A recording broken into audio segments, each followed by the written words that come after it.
Yeah, making the new IP is, how can I put it? It's just don't do it.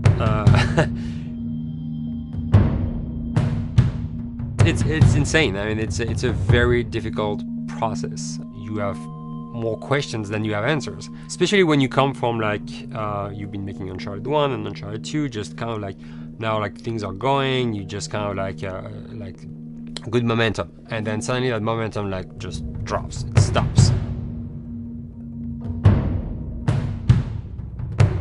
It's a very challenging process to create a new IP, and you're gonna fail over and over again, but that's what it takes. New IPs are really hard. They're hard because you don't know what's fun yet. You're building new tech, new AI, establishing new characters, new art, all this. You don't get to get that controller in your hand for like 6 months to a year. You don't know what it is yet. I remember like ages ago coming on the project and what are the infected gonna do? Like, what are they gonna do? They're gonna behave like this. I'm like, okay, we're like trying to imagine what's gonna happen. Fast forward like 4 months, they don't do that at all because it didn't work, right? It's hard mode, right? Like it's game development on expert. There's a big thing about making a game, right? Which is a game has to be fun. You get your first build where everything's working. You got player mechanics. You can walk around the world. You can shoot. You can melee attack people. You've got the AI in there. They're very intelligent, very difficult, and it's totally not fun because they snuck up behind you and murdered you in a second, and there was no way to figure out what was going on. We're making a game, by the way. Hey, James.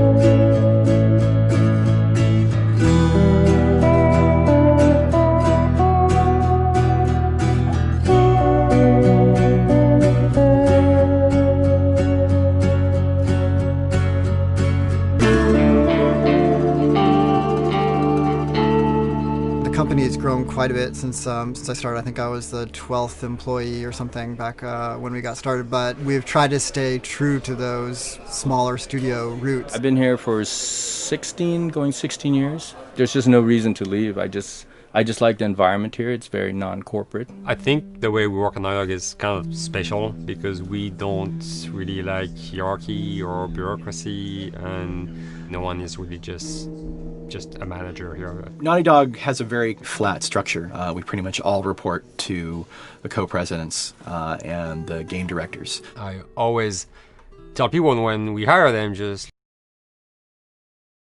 to be able to trust you, and that's what I want. I want just to give you something and you go with it, and I know it's gonna get done. We believe in iteration, we believe in collaboration. Designers and artists, animators, all mixed tasks, the same characters, the same areas, put them next to each other so they can communicate a lot better. We don't have a lot of meetings because if you need something to get done, you just walk over and you talk, and then you go back to your desk and you finish it up. And I really like that. I like when I just walk in the office and I see just designers talking with the programmers or programmers over the animators and talking to them. I think that's when really the magic happens. Naughty Dog, we really try to cultivate a culture where anybody can criticize anybody else's work. And we encourage people to be blunt about it and not try to sugarcoat it too much. It takes too long to be nice sometimes. It's not personal. It's based on more like how can we make a better game. We want everybody to have a voice. We want to cut out all the bullshit if we can, making sure that people are making decisions not based on ego, but what is going to benefit the game. When you see that people trust your opinion and that they value it, it's such a great feeling. You really feel like you're working as a team on a collaborative effort. We want to sort of remember where we came from and you know why we were successful then, and try to continue that success now. We make games. That's what we like to do. Back when Uncharted 2 wrapped up and we decided that we were going to build this second team and create a new project, we kicked around a lot of ideas. One of the very earliest ideas was to go back to Jak and Daxter. It's really near and dear to us. We really love those characters in that universe, and we think that there are some interesting stories still to be told there. We started to realize that it was not going to do justice to the franchise that the fans had fallen in love with. It would be shifting it so far in a new direction that we felt that effort would be more justified in developing a new IP.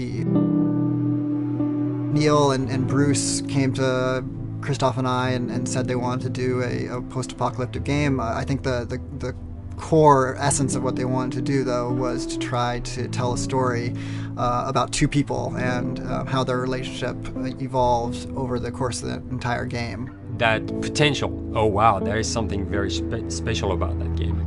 This is going to be polished. Like, you're not sure if it's gonna work or not, and you have doubts. And like, should we be doing a game like that? Should we be doing a first-person shooter? Whatever. Like, you ask yourselves all those questions. And the creative director and the game director are the core of the team that have to really see eye to eye. That's why you have that balance between like Bruce and Neil's gonna try to push the just the story and the characters, and Bruce is going to try to push that with just the gameplay as well. And so it's kind of like those guys are just trying always to find the right balance between the two. It's a very delicate process. We feel that the interactive medium has an untapped potential to touch the feelings of the player. You have that connectivity, the fact that I'm actually in the world and participating in what's happening on the screen in front of me gives us some sort of advantage to make you feel connected with what's actually happening.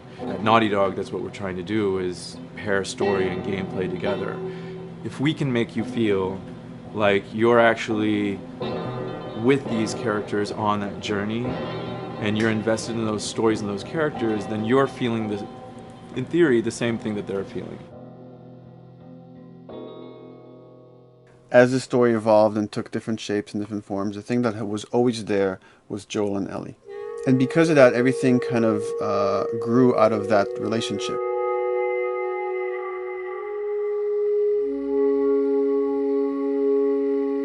We've seen kind of that role of the anti-hero change, especially over the last 3 to 5 years, to where before it was like, the thick-neck mercenary kind of guy. For this game specifically, for this story, we needed something new.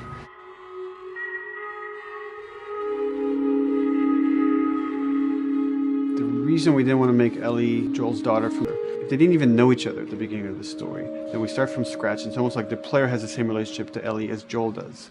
And we could take our time to build that relationship between these characters. And if we do it right, then the player will be feeling that same growth that Joel does. And we're kind of mirroring that emotional relationship between the two.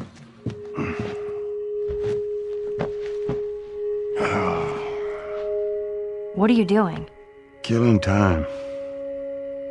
Well, what am I supposed to do? I am sure you will figure that out.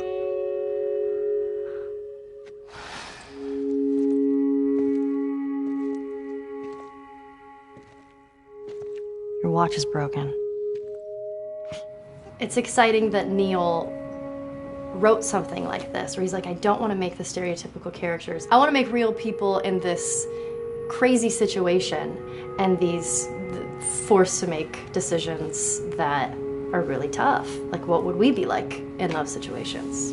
I mean, we weren't consciously trying to pick male or female for characters. You just try to pick characters and just be honest with who they are. It almost doesn't matter, right? Joel's daughter could have been Joel's son. Ellie could have been a boy, and Joel might have been Tess. You could have swapped those roles, and I think the story would have still worked. The focus on female strength, it's so unique. You get to see what's so powerful about a woman through all of these female characters, which makes this game wonderful and unique. There's a crew of Fireflies that'll meet you at the Capitol building. That's not exactly close. You're capable. You hand her off, come back, the weapons are yours. Double what Robert sold me. Speaking of which, where are they? Back in our camp. We're not smuggling shit until I see them. I want Joel to watch over her. Whoa, I don't think that's the I'm not best Ellie. idea. Him. How do you know them? I do think having a strong female character, especially like Ellie, is so rare in video games. And as a gamer, and more specifically a female gamer, it's frustrating to me because I'll see sort of the stereotypical female character where she's amazingly beautiful and huge boobs, and she's there to be either the love interest or just because they're like, well, we need to throw a chick in here. We've seen the strong woman or we've seen the weak woman. We haven't necessarily seen the empowered woman from this kind of standpoint. And there's that beautiful scene where Joel finds her inside the house and she's reading through this girl's journal going, is this really what they used to worry about? What shirt do I wear and what boy am I gonna go out with? You know, and to be met with those first world problems that we deal with every day and go, how trivial is all of this? I think it's gonna resonate a lot, not just with, you know, a female audience, but with a male audience as well. The thing that was intriguing to me after the fact is knowing that we're kind of creating a female action hero in a way, and this is her origin story with Ellie. To sort of be such a strong female character that is completely normal looking, regular t-shirt and jeans, and she's 14 and she is still a total badass, is really exciting to be a part of that. There's so few non-sexualized women in video games, especially in the main role, that we were kind of proud that we were creating one. It's very complex, and without the players knowing it, she becomes the protagonist by the end of the story.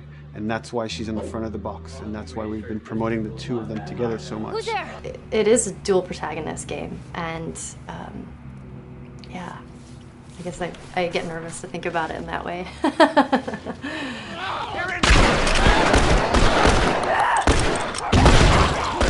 We couldn't talk about it. In fact, in interviews we've been lying about it, saying you never play as Ellie because it was so important for that to be a surprise. Sorry, journalists. Here we go.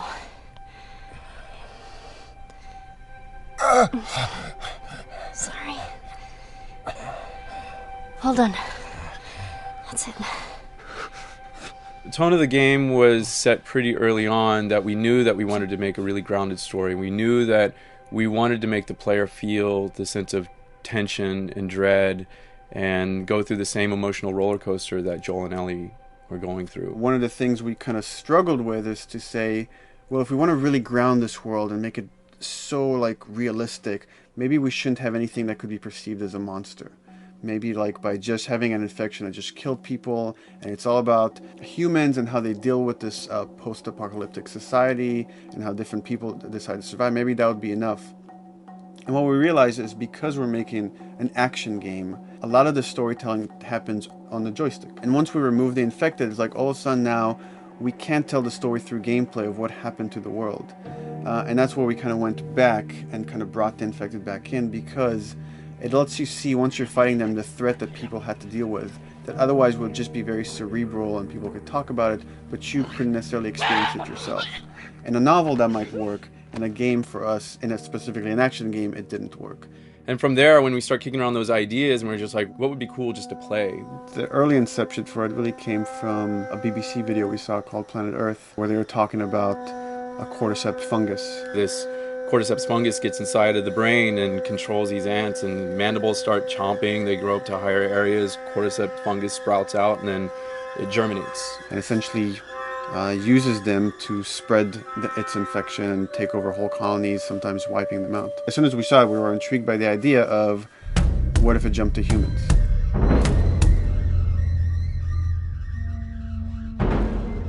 So what would happen? How would people react? What would happen to society?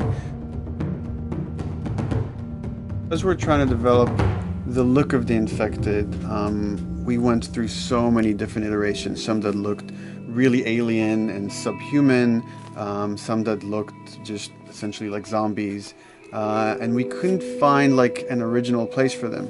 But one of our artists just did this kind of photo mashup where he took a bunch of images of diseases or images of fungal overgrowth, and he kind of mashed it all together and he threw it on this person. It was a very iterative process, making sure that the fungus felt properly integrated, like it was part of the body, growing out of the body. And not just fungus growing in the head, but it's tearing the face apart, cleft down the middle, this gaping maw of a mouth with the crooked teeth. And it's in great agony as its humanity and its brain is still somewhat functioning. Maybe you still have some human cognitive abilities or the thought process back here.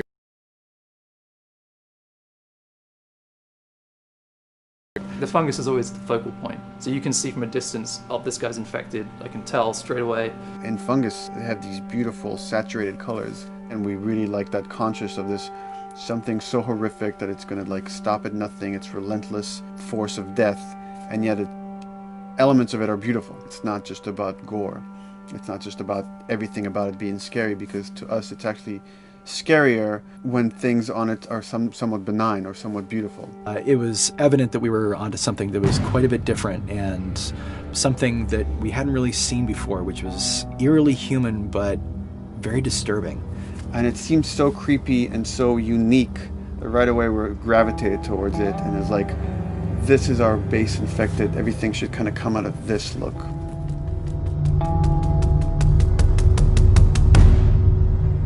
So once we had this idea of the face-splitting kind of look that eventually became what we called the clicker stage. We went to great lengths to create a full biological cycle for these things. So in the early stages, you don't actually see too many signs of the fungus surfacing out of the skin. It's kind of underneath it, like people have lumps starting to show. The eyes will be kind of cloudy or lopsided because the fungus kind of originates inside the head. That moves into the next phase, which is the clicking phase. And if they mess with the eyes, we end up saying, well, how do they get around? Oh, echolocation. And they use a form of echolocation to track down their enemies. Just like bats or even some blind people can see by making a clicking sound, a sound that on its own wouldn't be very scary. And then to associate it with something that people in this world are very fearful of, so that as you're exploring an environment, all of a sudden you hear this click, and you're seeing everybody just get frightened, just everybody duck, everybody hushes. Oh, great.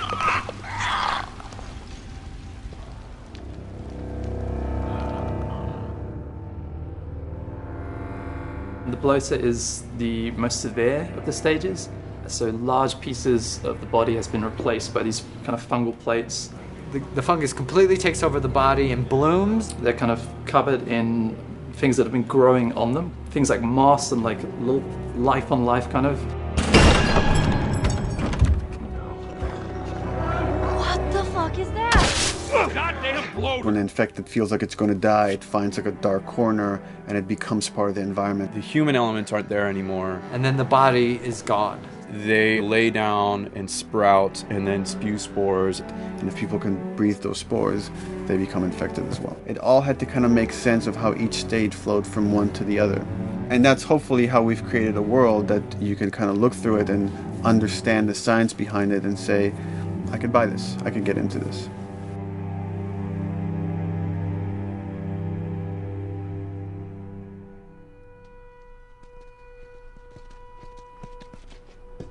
Mandatory evacuation.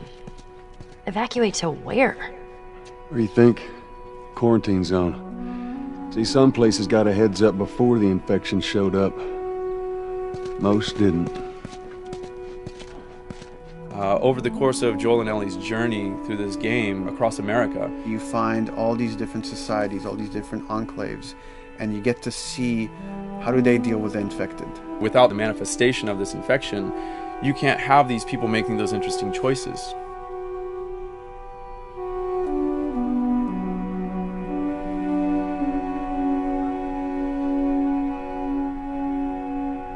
The world we decided was actually its own character, really grounded with a lot of texture.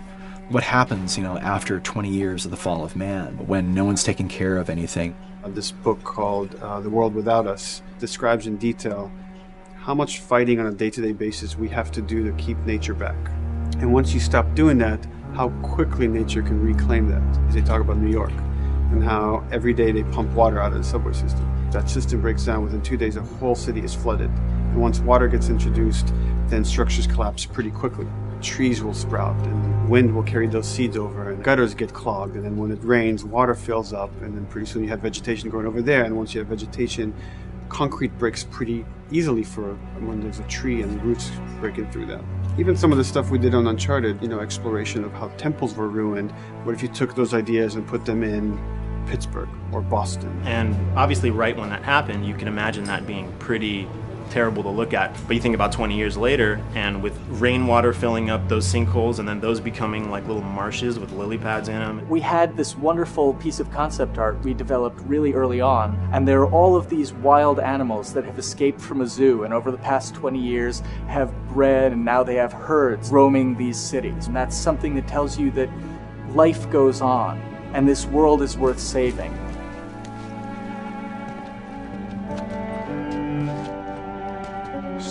Don't scare it. I won't. There's something really pretty about nature reclaiming its domain once we are gone. So fucking cool. We have another level of OCD of the logic goes into some of these environments. Water damage seeps in, and then that creates some little moss growing on the floor, or a tree radiates energy from its base, and that over time starts to melt the snow around it. And that's the reason why you'd see those little rings of leaves showing through in the snow. That gives it that extra, believability. This is pitch art. I'll try to start with an idea that conveys sort of the feel of the environment. Something like this, very brushstrokey, very painterly. You can see not a lot of detail, just energy and conveying a mood. This is sort of just a conversation starter, and then this would be more of an actual space. So you start talking about, is this too tight of a space right here? Would the player even fit through there? Do we even want to include water? Those are conversations you start having a little bit later. And then it usually needs several more passes back and forth in order to be tightened up to be the experience that you would see in the final product. So, dude, I was actually trying to figure out right here, there should probably be some dead foliage.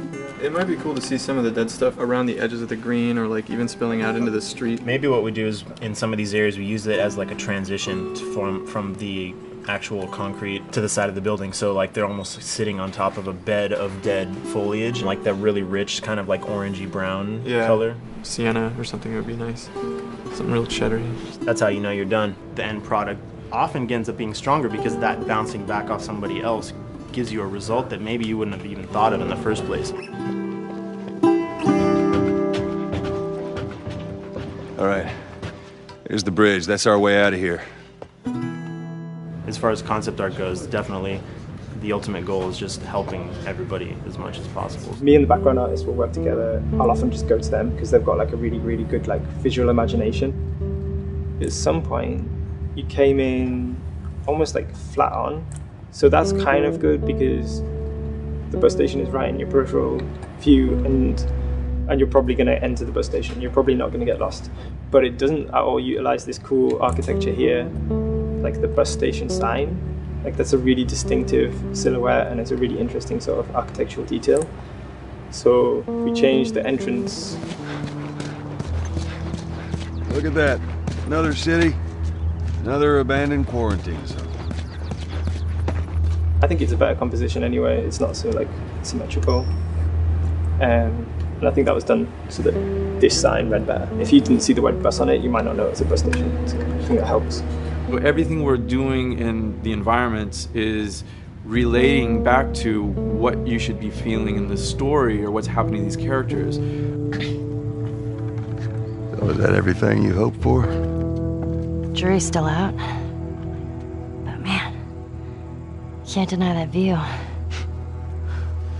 Come on, this way. When we first came up with Ellie and Joel, we had this idea in our heads of who they would be, but we didn't necessarily know the voice. It took us a while to find our Joel, but for Ellie, I think Ashley was the second or third candidate to walk in, and right away we knew. Yeah, you know Why are you so scared all of a sudden? Because I'm a coward, okay? So just get your shit and let's get out of here. Damn it. I'm not like her, you know. What? You think I'm gonna end up like your daughter? The way she delivered the lines, the way she just embodied that character is like, that's Ellie, there's no question about it. I saw the character artwork and I related to her a lot. I mean, she's kind of a tomboy and she's kind of tough, and I mean, obviously I'm not 14, and I think that's the main difference between the two of us. I read the scenes and I was like, I need to play this part. You want to be my hero? Forget the whole bit about saving my life. Buy me a stack of these bad boys instead. Where'd you get that? Back at Bill's. I mean, all this stuff was just lying around. And then once we had her, we said, okay, well, we're going to do another round, and we're going to have Ashley this time in the casting sessions. The chemistry of these two characters was imperative to get right. Troy was a really interesting casting for Joel, because when you see Troy, he doesn't look like Joel at all. You know, he's so handsome, and he had like, you know, the frosty hair, and totally looked like Final Fantasy. And so I'm like, yeah, I don't know. He's like this tall, pretty. It didn't seem right. I walked into the room fully aware that I was the youngest person that they were seeing for this role. There was a line that was in the audition side that says that Joel has few moral lines left to cross. And so that became the anchor point to the character. But then as soon as he spoke, and he had the grit in his voice. Warm, yet kind of dangerous. And his movement is just like, you bought into it. Why are you so scared all of a sudden? Because I'm a big coward, okay? Now pack up your shit and let's go. God damn it. I'm not hurting now. What? You think I'm gonna end up like your daughter? Lily, you are treading on some very thin ice right now. It was Ellie and Joel. After he read, it was just like that was it. I've done some video games in the past, but to be handed the mantle of a franchise like this was a pretty big honor. Is she alive? She's alive. She's David's newest pet. Ah! Where? In the town. She's in the town. You mark it on the map. It better be the same exact spot your buddy points to. Neil pulled me aside one day, and he said, I have some ideas. And as you're well aware, Neil is a little twisted. He came up with this character, and, you know, I just jumped at it. It was such a departure from everything I've done here for Naughty Dog, to say the least. Name's David. This here's my friend James. We're from a larger group. Women, children. We're all very, very hungry. To be able to put on a voice that, you know, hopefully a lot of people won't know, won't notice that it's even me. Because we didn't want it to be Drake. Drake eating people, that's a whole nother game. How did you put it? Tiny pieces. See you tomorrow, Ellie. You know, certain voices that I can do wouldn't fit the David's artwork, but he showed me the art, and I said maybe it's something like this, where everything's, you know, it's very quiet, and just, you know, he's not really sure, and the voice can break a little. And he just looked and goes, yeah, that's it. So I'd love to tell you how we hashed it over and we talked. No, it just, I looked at the picture and I tried something. He said, yeah. A few weeks back, I sent a group of men out a nearby town to look for food. Only a few came back. And turns out that the others had been slaughtered by a crazy man. And get this, he was with a little girl. You see, everything happens for a reason. Claire. Ashley, she brought humor to it. She just has some really great comedic timing. The way she reacts to the things around the world with a little bit of sarcasm, that teen kind of like trying to get a rise out of you. Now watch your step as you're going out, because it's going to be a little... It just brought a certain levity to the story that the story needed. You didn't even realize it needed it until she started doing some of that stuff. Oh, I'm sure your friend will be missing this tonight. Mm-hmm. It's light on the reading, but it's got some interesting photos. Now, Ellie, that ain't for kids. Whoa! How the hell would he even walk around with that thing? Get rid of that. Well, hold your horses. I want to see what all the fuss is about. Oh, why are these all stuck together? I'm just fucking with you. Bye-bye, dude. Throughout the course of shooting over these past couple of years, Ellie and I have kind of morphed into each other, which I know sounds so cheesy.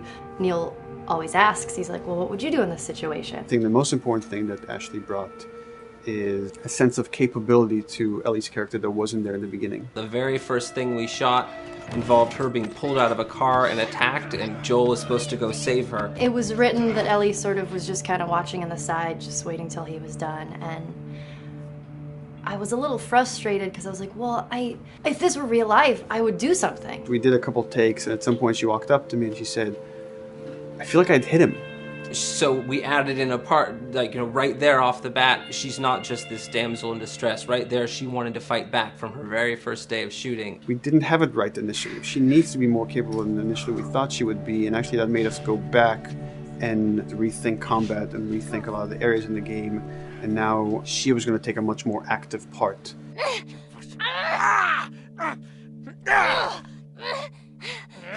Anything that requires, you know, a lot of body movement, we do with the actors on the mocap stage, and we try as much as possible to use our actual principal actors, use their body motion as well as their voice. We capture it all at once there on the stage. Having the actors perform as well as being recorded at the same time was imperative to get an accurate performance, because every time you split up the performance in any way, you lose some of that magic where they did a gesture or they delivered the line a certain way, and those things have to be in sync, or there's just something subconscious that's like off-putting about the performance when you don't do it that way. You are treading on some mighty thin ice here.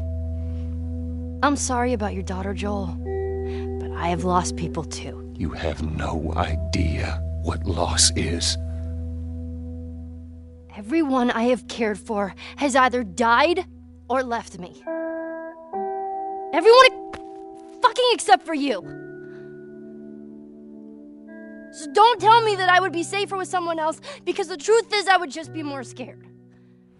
It gives you the most authentic, most realistic performance, because you're actually there, not just making your own choices, but making your own choices based on the other people that are involved in that scene. So you get this truly natural approach to things, and it shows up. It's like theater in the round. You can do anything from any angle, and the smallest, most subtle thing we'll be able to pick up. There's no place to hide.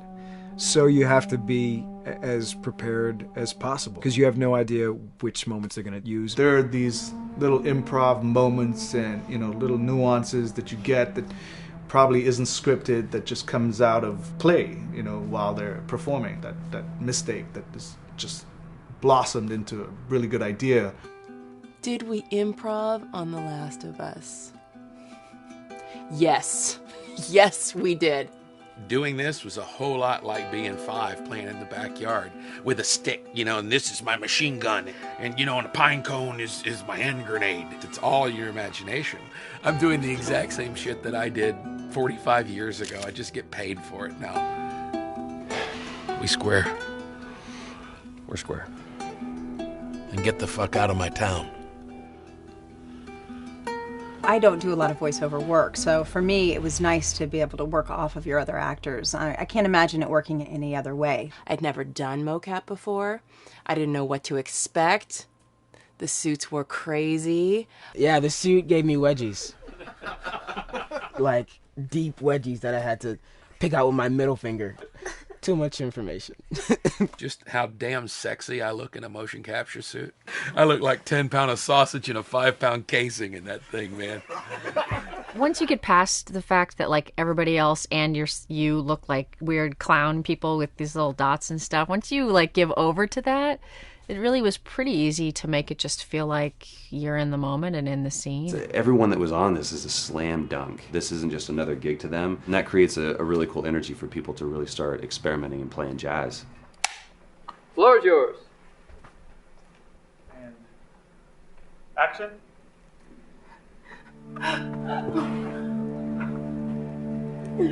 Get the fuck off! Hey! Oh, let her go! Don't worry, this is fixable. But I can't come with you. Well, then I'm staying. Ellie, I want Joel to watch over. Oh, no. Bullshit, absolutely. Ellie! This is going to. I could just take her to the North Tunnel and wait for me there. Jesus Christ. Just cargo, Joel. How do you know them? You know, we craft the scene out until it has a good feel, and then we pass it off to animation to clean it up. Real life motions don't necessarily always translate into gameplay. There's something that's usually missing, so we have to, maybe enhance the gesture or enhance the shoulder movements or a breath that you want to be able to feel, but you don't really see it, so you can't really feel it unless you see it. Is everything all right? Yeah, everything's fine. I could have him lean in here a little bit more, like this, take his hand down.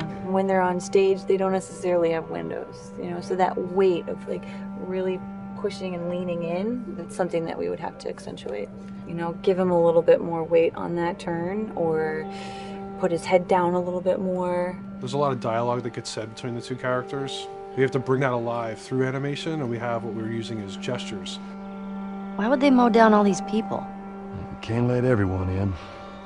If you turned off the sound, you'd know that they were talking to each other. And that really helps accentuate the relationship that the two have together.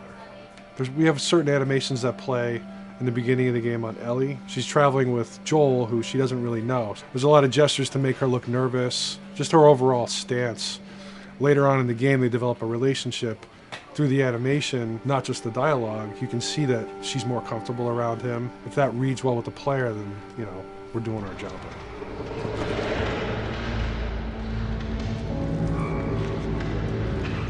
We want her to look scared. When she gets a gun, we want her to look scared of the gun. So if she's gonna aim, she wouldn't be like super trained aim. She would be more like some scared. But at the same time, it needs to look cool and feel cool to the player that plays. It's really just these little tiny details that we're doing, and it's coming across. It's working out well. We don't do facial capture. We don't track eye movements on stage. It's just the motion capture data. Everything that you see on the faces is hand keyed. As you can see, this is all of her mocap data. And so when I'm doing something like this, I go back and forth to the performance that she was giving, and I watch just this section over and over and over again. So this is our default face. I can make everything super extreme and make her all squinty and angry, turn her frown down. I can open her mouth, stick her tongue out. It's listen, watch. Okay, where's her mouth at this point? Like, is it open? Is she making like a grimace? About Tess. I don't even know. Here's how this thing's gonna play out. You don't bring up Tess. Ever. Matter of fact, we just keep our histories to ourselves. We shoot all of it to just get the body motion, and then we'll do a second pass with the cameras. The scene's playing back on an overhead projector, but it's also playing back on a monitor that's attached to my rig. Sean and I would go to the stage and motion capture the camera filming the scene, and so he would get a whole wide shot, a whole close-up for the whole scene. You can change your lenses, you can use your standard 35, 85, 50s, whatever, all that sort of live action camera cinematography, you can apply it on stage. We make sure to go back in and add flaws. We keep the confinements of the room so the camera can't go past a certain wall, because then we have this cheated perspective. If the cameraman bumps into the wall, we keep it. Missing focus hits when you're pulling focus, going too close to a character and reframing, those little moments in there kind of keeps it very cinema verite. If everything was too perfect, you wouldn't be able to put your finger on it, but you'd be able to feel it. It would just feel off. It's very much about grounding it, despite having the option to do whatever we want. Being able to place the cameras anywhere we want after the motion capture gives us both advantages and disadvantages. The biggest advantage is it means that we just have to nail the best performances we can get, and the luxury is that we can always swap it. The 3D world gives you limitless opportunities with cameras and movements, exposures, all that stuff. Most of these cameras are sort of set up like real world cameras. So we have lens, we have f-stop that will create the depth of field. We have aperture to set our film back and all that stuff. A master, and then I have my close-ups, my over-the-shoulders, sort of just like a live-action production. Let's go to camera 30 at the 23.458. Then I get that kind of weird, bend across his back. The more bend I get, which is, doesn't look right. It looks less cinematic than if I do that, which flattens the whole thing. And I'm trying to also catch Ellie, the Like if you scrub a little more, catch her in the back here. So I want a longer lens of that kind of stuff. Since I've only had experience working with live action before I got into video games, it was a kind of a cool adjustment to be able to have this extra flexibility in post, to swap a line of dialogue for something different, even though that's not what the actor said at that time, and to be able to still have a close-up on them while they said it. You get to make it probably more perfect than you could ever make it in live action. How far are we gonna take As far as it needs to go. Where was this lab of theirs? Because our actors are both the voice and their body, they get to play, they get to try things, they get to work with our director to kind of come up with new ideas, or even our director will have a new idea on the spot that wasn't there in the script, but realizing when he sees it, oh, well, this would actually be better, this might feel better. And those changes all just happen organically there on the set. He could even lead straight into his thing. He's like, no shit, yep, Ty, we wanted to do that, so we rented 2 Harleys and drove cross country. Keep it pretty succinct. Like we got the bikes, rode them cross country. Cool. It's shocking to me that this is Neil's first time directing. There was a specific tone and a specific approach that Neil and Bruce wanted to take with this. It just came down to there's nobody who knows this story better than you, and then there's nobody that knows these characters better than you. Why don't you just do this? He and I actually had a conversation about it. He says, I think I'm going to try this myself, and I'm not sure. Neil was fantastic. The floor is yours. Okay, so remember, you've been running away from this turret-mounted truck. If you come to this dead end, you're going to look up and see a potential way out. And action. Check it out.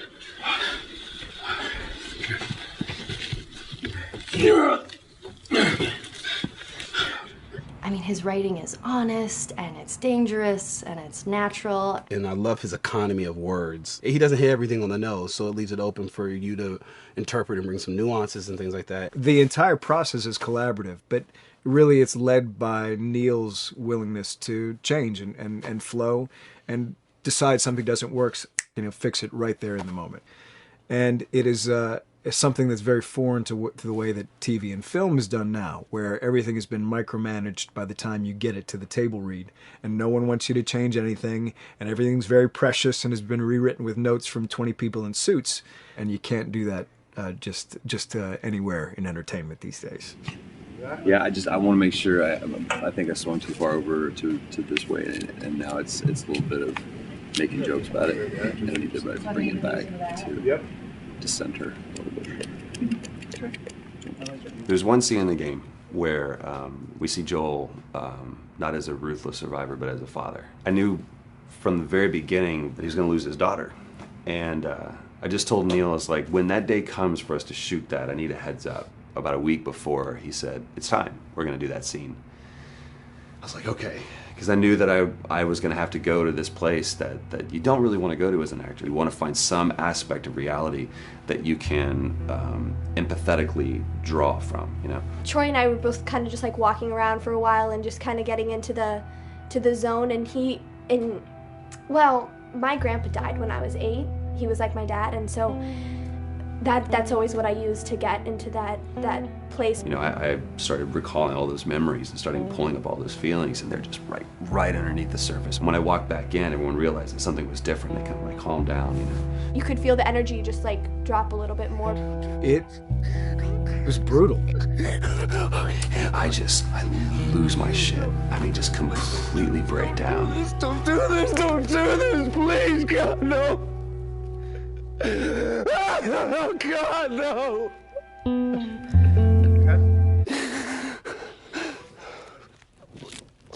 The soundstage was deathly still. It was the first take, and I felt really good about it. And it's like Neil said, okay, let's do it again. And so you do it again, and automatically you feel like you're manufacturing because you're trying to go back to that place, and you're in that actor nightmare of trying to get back to that reality. And we go through it again in 5th and 6th and 7th take, and I'm just exhausted. I'm crying between takes, and I'm looking at Neil going, this is really, really hard.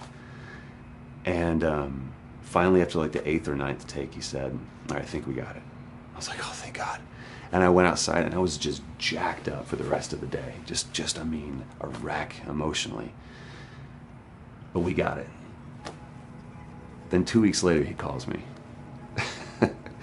And he says, so we need to reshoot a scene. I'm like, cool, what scene are we doing? And he just looks at me. I said, dude, don't do this to me. And you can either at that moment throw your hands up in the air and say, fuck this, and walk away, or you can say, okay, this is an opportunity to get it more right. I'm like, okay, all right, if you don't think you got it, I'm gonna show you that you got it. We've got it in the can. And so we go through it again, and it just feels fake, feels artificial.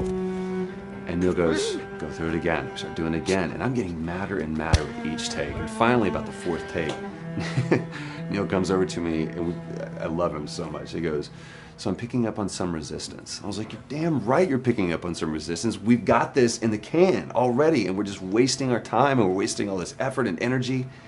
And then he started talking me through the scene, and he was like, what I need you to do is I need you to just strip yourself of all these ideas, and I need you to hit this beat, and this beat, and this beat, and this beat, which just makes it sound so mechanical, and it's such an emotional scene. So we start going through it, and literally I am mindlessly doing these things at this point. Okay? I know it hurts, baby. I know. So I'm gonna lift you up. I'm gonna lift you up. I'm gonna get you over here. Come on, baby. Come on, work with me, please. God, baby. Sarah. Sarah! Don't do this to me, baby. Don't do this to me, baby. Come on. Don't. And he stops, he goes, now we got it. And I realized that the reason why I wanted that first take to work was because I wanted everyone to look at me and go, wow, what an actor. And that's not what the scene needed. Those moments where you just have to sort of calm your ego down and just go back and do your work. That scene actually works, not because of me, but in spite of me. And that really is the marker and definition of working with a truly good director. There are many like it, but this one is yours. Why don't you have a seat?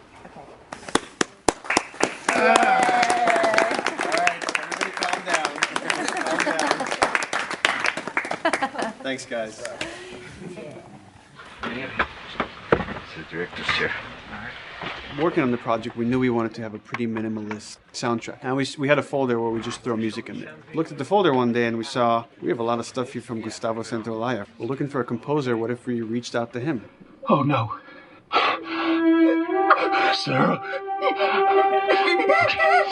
Move your hands, baby. I know, baby, I know. Listen to me, I know this one. You're gonna be okay, baby. Stay with me. I want to pick you up. I know, baby. I know it hurts.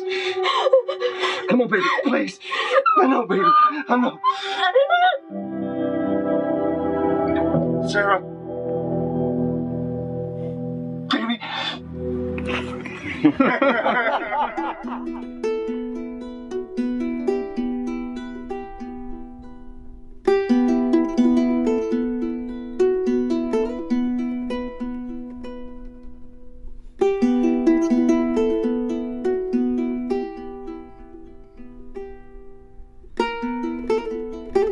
My life has been and still is kind of like a road movie. I grew up in Argentina. I came to the United States in 1978 because we had a horrible political situation in Argentina. We had a military dictatorship where 30,000 people disappeared at the hands of the government and many other more were tortured, and I was blacklisted. It was just impossible for me to keep on living there. I've been in jailed many times since I was probably 15 years old just because I had long hair and I play an electric guitar. So I had to embark to that kind of need of movement and going to the next place and the next place and the next step. I'm always attracted to the possibility of getting involved with a project from the very beginning. I like to work from the script and talking to the director. It's never been, oh, give me a piece like this, or give me a music that's this. It's just been very high level. Here's what the story's about. Here are the themes. Go write some stuff. Since I don't know how to really read or write music, the way I produce music is actually recording it. So I like to come early in the projects, and I did in The Last of Us.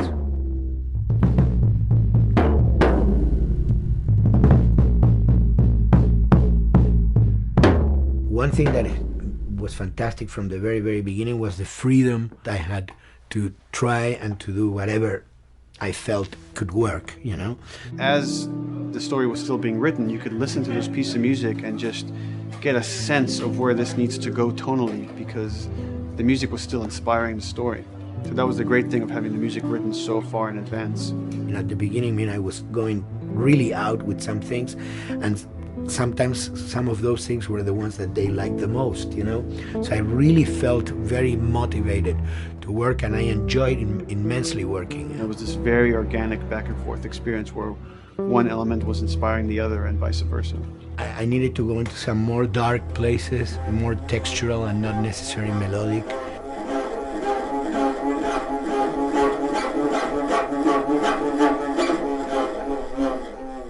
I'm always trying to sort of push myself into playing instruments that I don't know how to play. There's an element of danger and innocence. Lennon once said, you know, give me a tuba and I will be able to do something. I'm an artist. I should be able to do something. I like to put myself in that situation.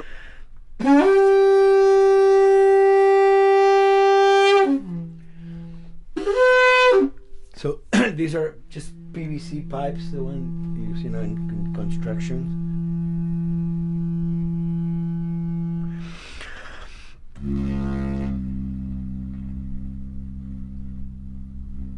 Or instruments that I know, kind of twist them. From the concept of the prepared piano, you know, I mean, I've worked with prepared guitar to stick things into the guitar and things like that.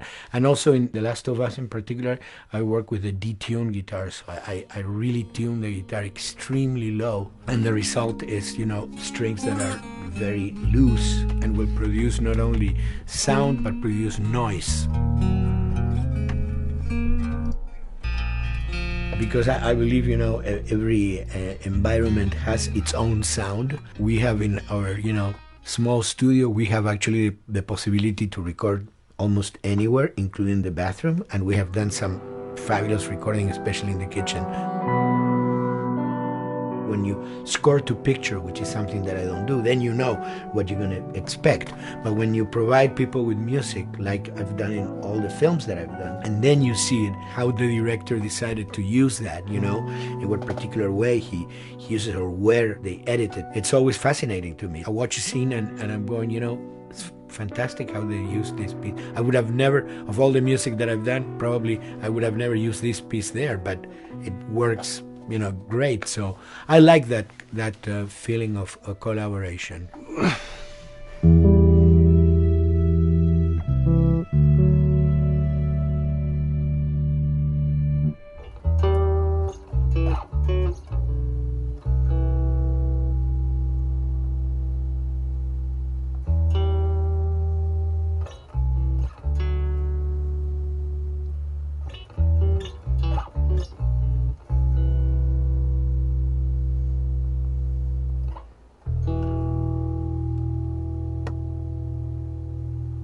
I think, you know, the guys also that work in programming and adapting that music to the game, they should share a lot of the credit for the end result. In the beginning, there was silence. Yes. Then they hired sound designers. Then they regretted that decision.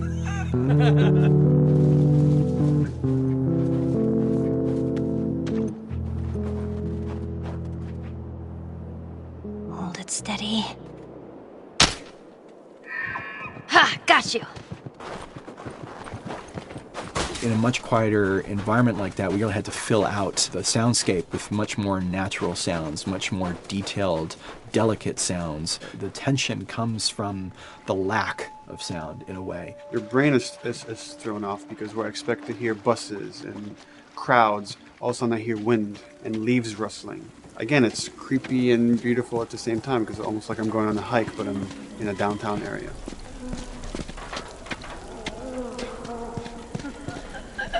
Get up over this truck. Let's see what we can find.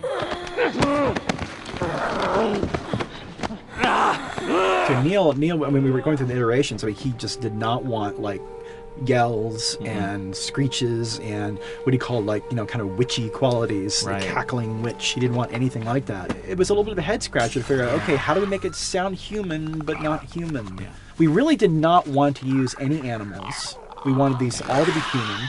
Derek and I basically decided to hire a couple of voice actors who did some interesting work vocally to see if they could come up with something.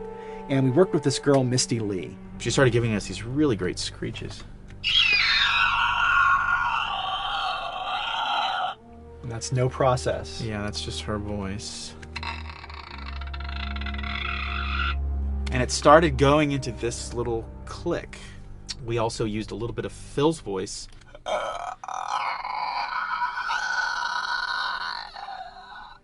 We'd combine that also with an occasional Derek. That's just me, moving my tongue. And what that kind of did was it sort of grounded it all, like maybe in the mouth area, the wetness, all that kind of stuff. And it adds a nice texture, actually. So this is a composite of all the bits I just told you about.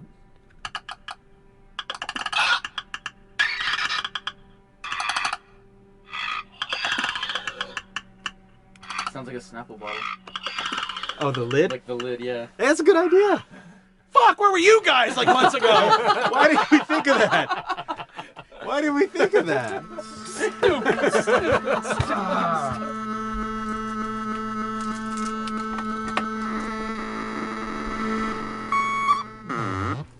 Viewers at home, you're probably wondering what this is. Let me tell you. About 10 years ago, I saw this Synthy A suitcase synth. I wanted to get one. This finally arrived in January, just in time to start using. I thought, well, what can I do with this?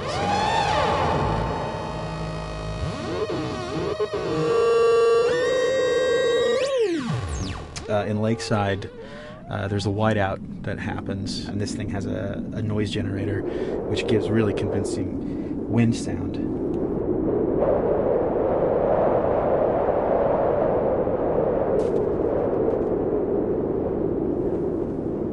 The military still has technology. There's sirens and alarms, so I wanted to try some new concepts.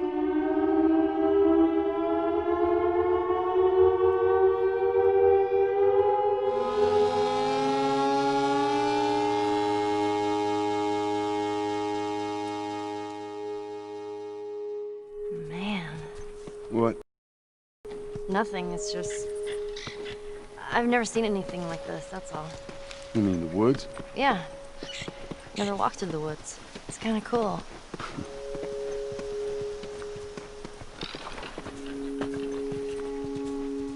We consciously take in consideration lighting in the beginning. Most of the game, we don't really have any real man-made light sources, so everything is naturally lit. In the past, we could use a lot of artificial light, but in a world that has no electricity. We have to hide most of the time, and that requires getting very close to certain assets.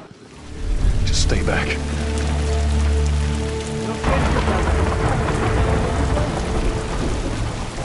Otherwise, you can't. Detail's expensive, and if you build up too much of it, you end up running into technical problems, right? Your engine slows down. When the frame rate goes down, everyone can bring up the profiling tools and see which parts of the frame actually caused the drop of the frame rate. This is the profiling tool. These are all the SPUs. Here's the GPU, and then here's the PPU. You can see here's the main process and here's all the sub-processes, and you can see, tells you how many milliseconds and cycles it's taking. The programmers are whiz at modifying this stuff and realizing, oh my god, why is this thing so big? We're taking 10 milliseconds on this thing. And then that's when they come over and find somebody and hit them over the head with a club and be like, why are you doing this?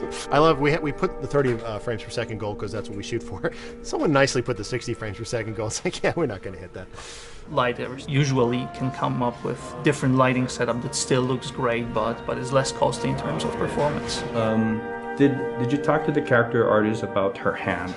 So her face is getting a lot of spec, but then her arm is just bone dry. You think something we can tweak in shader? We'll have to send back to character team Michael to take a look. I can play with the lights and see if that's creates more spec. Yeah. I've never ever focused so much on lighting and how much sensitivity there is to that here.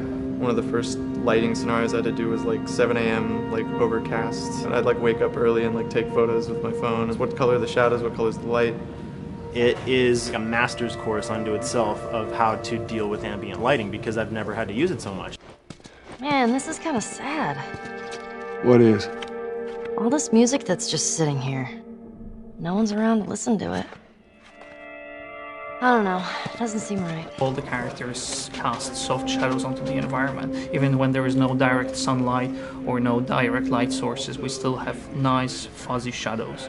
When you're walking down a hallway and you see your soft shadow goes along with you projecting on the wall on the environment, that make everything look real.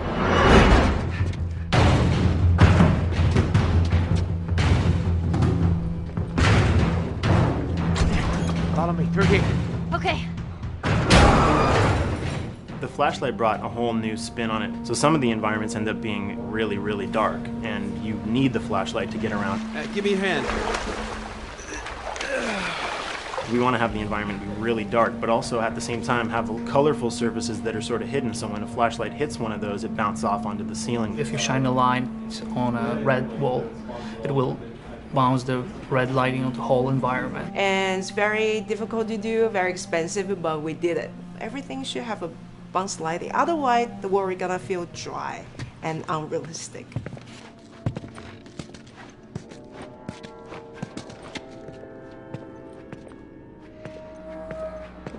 I guess this is where the assholes sleep. I mean, slept. This engine is really driven in a way towards a very high level of cinematic control over each frame.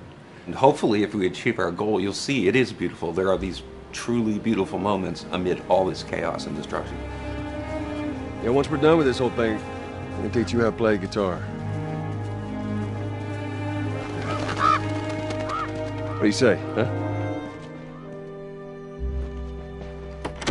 Ellie, come on.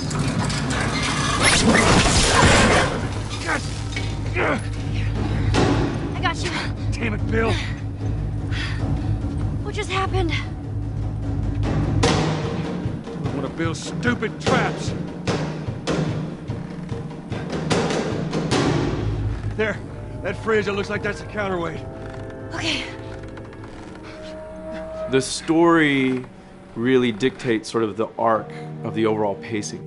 Storytelling would always want to be subtle. They would always want to keep the world grounded in reality. But gameplay has requirements where the player needs to see this thing. The player needs to immediately know that the enemy is attacking, that this room is dangerous, that this room is a puzzle that you have to solve. What are the things that we can do on the joystick to make you feel the same way that these characters are going to feel when we get to this next pinch point in the story? There's a turn in a scene that we need these characters to take, and we need you to feel it or understand that, and that means you have to play it. Sam! Oh, thank God. Why are you running? Doorway, over there. Run!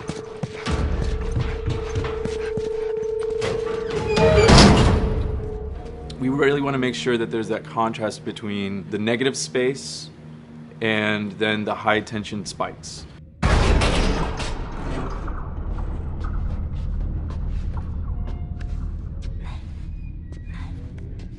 A lot of times we won't play music, or we'll play very minimal music just to let you know kind of the state, whether you're still in stealth or combat has broken out. Hearing someone's footsteps or hearing a person breathing on the other side of the door has so much tension to it. You hear that? Shh, quiet. You feel the tension of the world, make you question whether you want to engage with these guys or kind of try to stealth around them. That's another reason why we don't have traditional cover in the game. You smoothly move around everything, contextualizing with the environment, but you're never locked down. We want the player to, with that crafting system, with the scavenging system, with all of the abilities available to them, to constantly be moving around and changing as the moment arises. Gameplay is all about, I have a limited set of tools, and how am I going to use those tools and those limitations to overcome this obstacle in front of me. And that obstacle might be infected, might be another class of humans that wants to kill me for a bottle of alcohol in my shoes.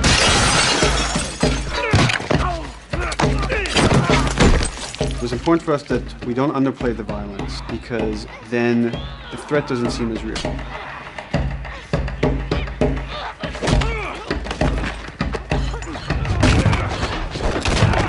We see video games as this incredible medium to tell stories. We want to treat it as equals to books or comics or TV or movies. This is subject matter that would not be considered out of the ordinary to tell in one of those other forms of entertainment.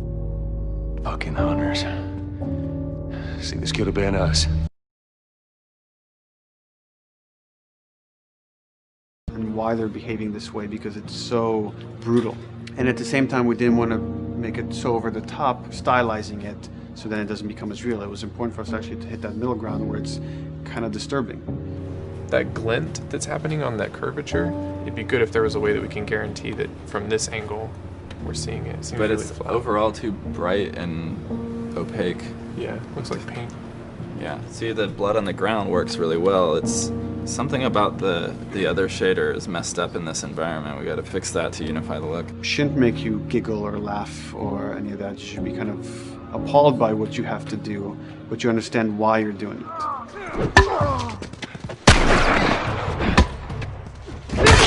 You want to feel each hit. You want to feel each concussive strike. Lives are at stake. You want a death animation to have impactful performance, not just have a guy keel over in a ragdoll. In real life, a guy hitting a guy takes a half a second, but in the game world, you want that to be as instantaneous as possible. I lived my whole life in this very ugly test level. I basically just fight dudes in here all the time. Almost every move is divided between like an intro and a swing. And one of the many things I have to end up doing is like counting frames and being like, okay, on frame 18, I want you to get out of here. I want you to be able to start moving.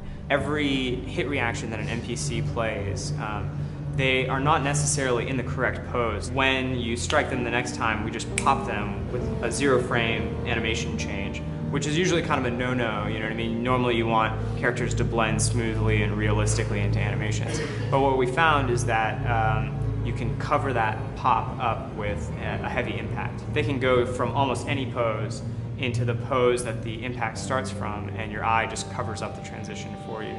So if you throw a brick at a guy, it puts him in this like kind of staggering stun state.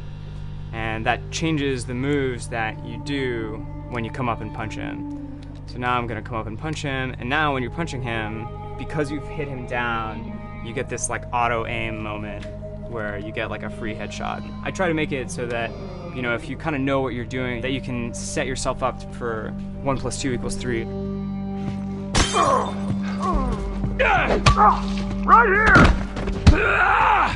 Memory on a console is a very precious resource. All of Joel's animations with every weapon, all the NPC animations, the stealth kills, you know, all of that stuff happening need to fit within a 4 meg to 5 meg memory footprint. This is a list of everything that's loaded in game and how much memory it's taking, because memory is our most precious resource right now. So we have a level, we call it the bookstore, it's in Hunter City, and this is a zone, for example, so when its boundaries. I want guys to guard this exit where you have to go through, so I'll zone a couple guys around there to make sure that they, you know, they can fight you and use all this cover, but they want to stay around this door. This is another key component of the AI, is what we call the nav mesh. This defines the overall play space of where an AI knows he can or cannot go. Hey look, that's where a cover used to be, and there's a hole cut out for it. I gotta fix that. Here's some other wonderful things. See these little red polygons? Yeah, that means they're not linking right for some reason, so that means they can't really walk through here properly. It's a bug, and I need to fix it. Welcome to my life.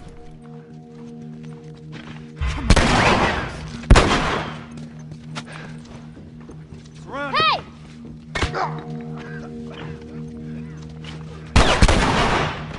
If you look at a lot of games, NPCs are usually only alive for, you know, a few seconds before the player ends up shooting them and then they're dead. We want our guys to be much more dangerous and much more threatening, which means they have to be alive for longer. They need to exist in the world for longer, which means you as the player can witness them acting out their behaviors for longer.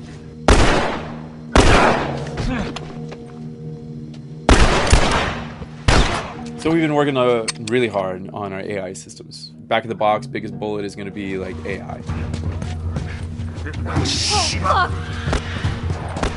So we tried a number of different prototypes with the buddies, including having Ellie be super independent of you. She would try to flank the enemies, get behind them, or get between you and them. And a lot of times those decisions should surprise you, just like a real person, a real character would surprise you. And we discovered after many different prototypes, the best thing for her to do generally is to stay very near you.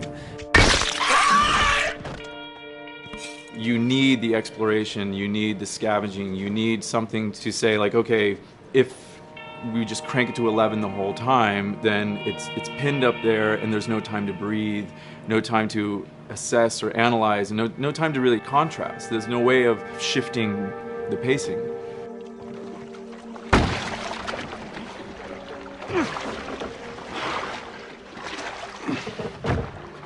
Puzzles are really weird, especially like Naughty Dog puzzles. I think they're very simple and satisfying. Most of this puzzle is strict exploration. You can see the ladder here, you can see the pallet there, you can see a clear route up to the ladder. So you're like, okay, maybe you have to get Ellie to the pallet, push the pallet over to this side, and like Ellie will climb up and lower the ladder. So that whole part is like, that's not a puzzle, that's not regarded as a puzzle, but when you feel like you've got to the solution and you're like, okay, I'm going to climb this ladder, and you climb it, and it breaks off, hopefully then the player will feel a little bit stumped and they'll be like, I'm not really sure what I am meant to do now. And so this is where the puzzle starts. Hopefully at this point, like all of the elements that the player needs to solve the puzzle are very familiar to them because they've been through the previous exploration beats. They're improvising with elements that are at their disposal. That's a really sort of like strong theme throughout like The Last of Us. So, like you're a survivor, you'll take whatever tools you're given and you'll use them in like creative ways to survive.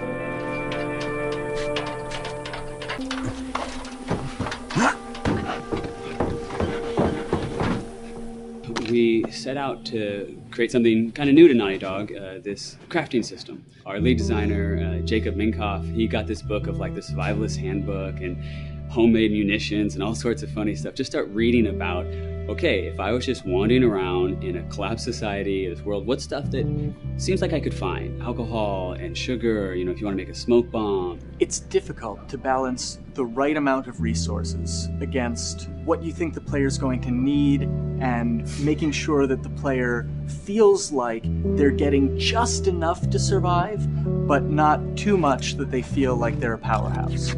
We wanted you to be forced to make some choices in the world that showed how depleted the resources were. So if there's a particular point in the story where the characters are having a particularly difficult time surviving, then we want you as the player to be finding fewer items, farther apart, harder to survive. We will item starve you at the same time that those characters are feeling starved and worn out. Then you expose something to them. Oh, here's a cache, and if I can just get into that cache. Oh, look, there's a wealth of things in here. God, I was so worried. My health was low. If I had run into a combat, because it's always that thing in your head, it's that Hitchcockian thing about the danger that you see is less meaningful than the danger that's in your head.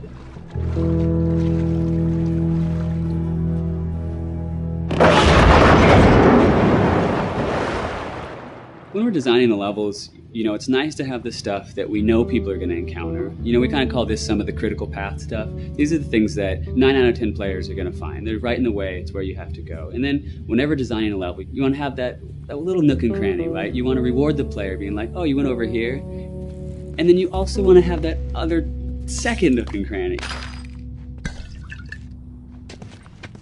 The player is supposed to go place a ladder here and climb up through the rest of the hotel. But what they can also do is shimmy across this area, and I place a really cool like upgrade kind of off the beaten path to reward players for exploring.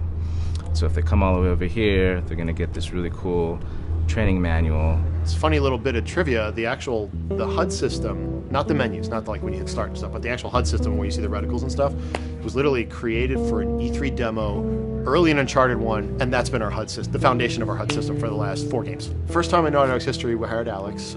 She's awesome, and she's got a really good understanding of UI and how it applies to games. The thing that I hate about any game's UI is when it pulls you out of the game for too long. No one wants to spend time in menus.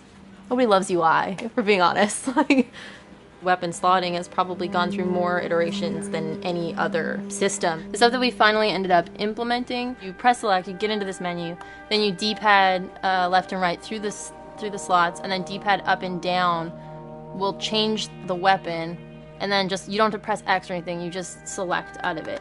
When you're still, like Joel is here, that's fine, but then as soon as you get into an actual situation, so I'm gonna go over here and cause some trouble. Okay, so here they come, oh god. Alright, so now I'm out of ammo, now I need to like, get back in that menu. I have to like run away from them, get into the menu, get out of it. And it ends up feeling like super clunky. Like again, okay, I'm out of ammo again. Get out of here, I need to take out one of my other long guns. And now Bill's in trouble. Bill's in trouble over here. And I've got to like I'm in a menu now and it's like, oh shit, whoever designed this UI is so bad. Like, what were they thinking? Bill's gonna die. In theory, it worked, but then in practice, it felt a little clunky. We wanted it to be the absolute minimum amount of button presses. You don't say to yourself, oh, I'm never gonna be able to do this in time, so I'm just going to give up. I'll die, I'll restart, let me try again. You want to always make the player feel that there is a way to survive. They can just do this fast enough. And like what's gonna go in now, if you just left, right, D-pad through this stuff, you swap out your guns, like between long gun and short gun. If you're now on this gun and you were to hold X to pick your gun. So it all happens within the same system that you're using to slot the weapons. The first iteration that I did on that was awful. It just took way too long to get in. It was just a mess. QA was so upset at me like all the time. I'm sure they hate me now because of that system.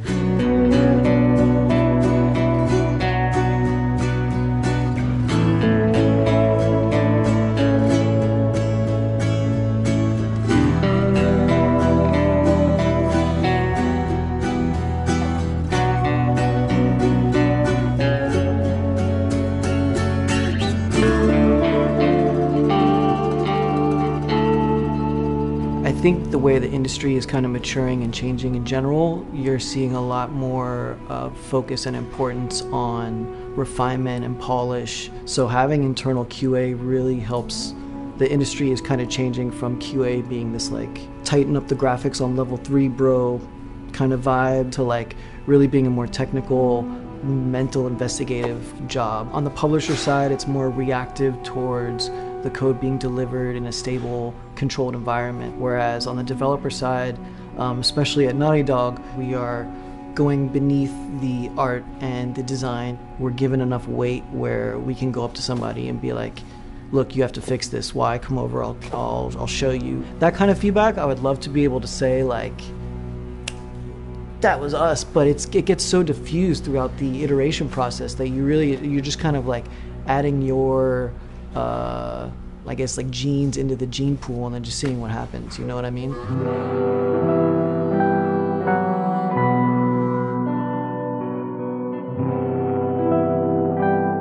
Everyone's working all the time now. But like I tell people, like 7 weeks and then you can have tons of time off, enjoy the sun, you know? But for now it's like, this is it for everybody.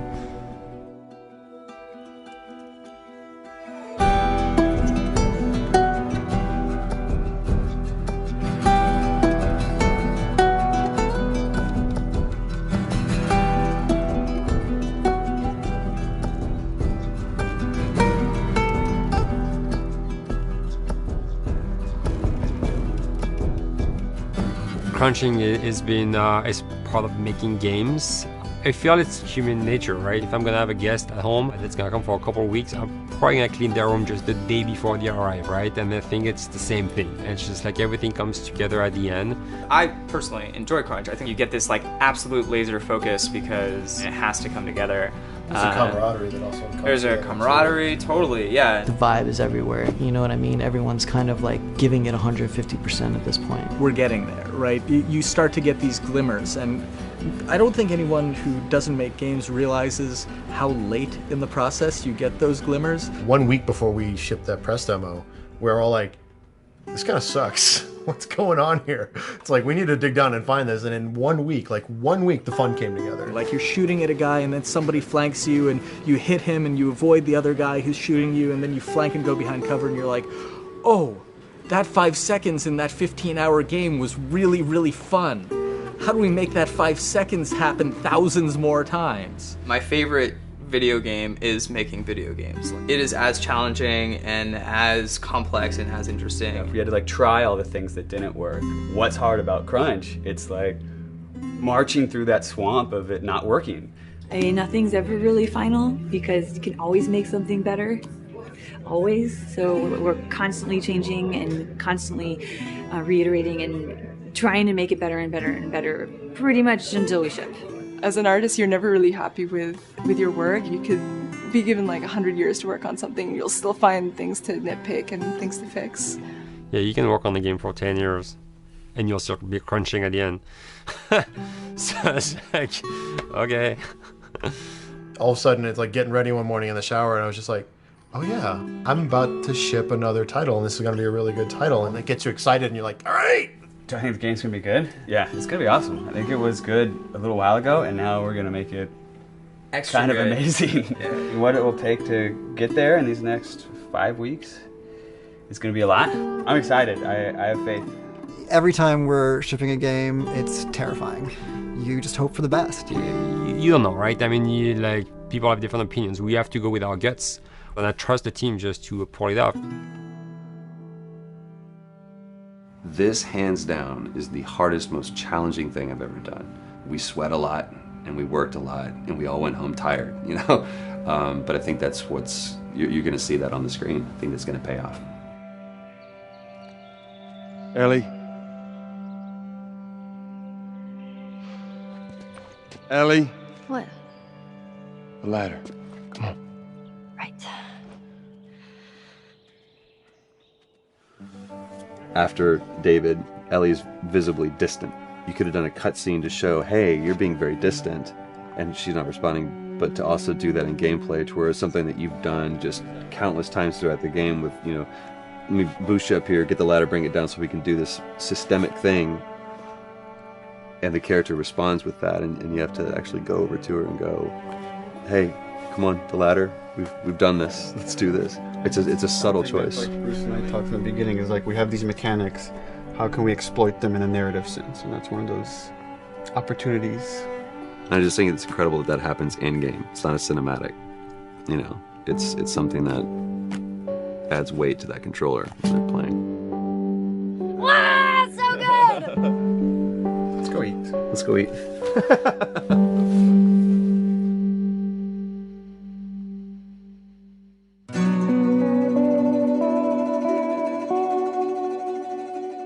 Mm-hmm.